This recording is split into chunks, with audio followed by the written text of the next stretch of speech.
What does a certain wizard young boy and one of the biggest scientific breakthroughs have in common? They all come from one source that is yet quite powerful. That is boredom. J.K. Rowling famously dreamed up the entire world of Harry Potter while stuck on a delayed train from Manchester to London with nothing to do.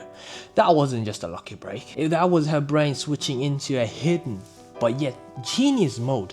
And in the next few minutes, I'm going to show you how you, yes you, can activate this mode in your own brain by doing, well, absolutely nothing. Let's be honest, when was the last time you were truly profoundly bored? The second you wait in line or have a quiet moment, what's the first thing that you do? You reach for one of these. We live in a world of constant information where our brains are overloaded. We become so allergic to being alone with our own thought that in one startling 2014 experiment, many participants chose to give themselves mild electric shock rather than just sit around in a room by themselves for 15 minutes. We basically engineered boredom out of our lives, and in the process we are robbing ourselves of one of our most powerful creative tools. Every idle moment is treated as a void that needs to be filled with a podcast, a video, or an endless scroll on TikTok. This non-stop business prevents our mind from resting and resetting, leading to stress, burnout, and feeling completely uninspired. The problem isn't that we're distracted, it's that we are missing out on fundamental brain state that is essential for creativity. So what's actually happening upstairs? When we finally put the phone down and let boredom creep in, this is where the magic happens. When you start focusing on the outside world, your brain doesn't just power down, instead it fires a powerful system and of interconnected regions called default mode network on CNN. Oh, I'm just joking. Or also known as DMN. Think of the DMN as your brain's creative autopilot. It's most active when you're doing something mundane like taking a shower, going for a walk, or just daydreaming out of a window.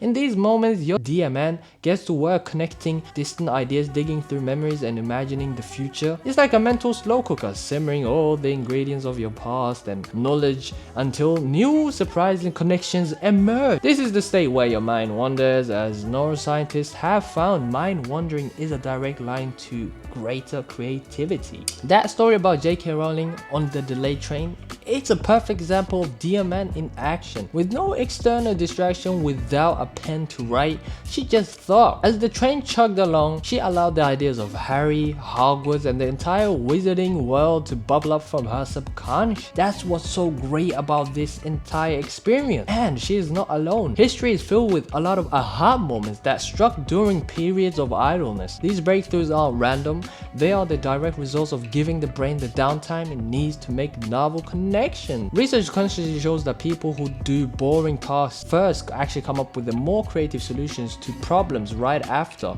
Boredom seems to relax the brain's usual filters, allowing it to tackle problems from new angles and spark innovative ideas. It's a crucial state for both creative insight and deeper problem solving. So this all sounds great, but how do we actually reclaim boredom in our hyper-connected world? I want you to try a simple boredom challenge this week. Pick one activity where you'd normally distract yourself. Maybe it's your morning coffee, or your commute, or your lunch break, or just waiting in line for just 10 minutes.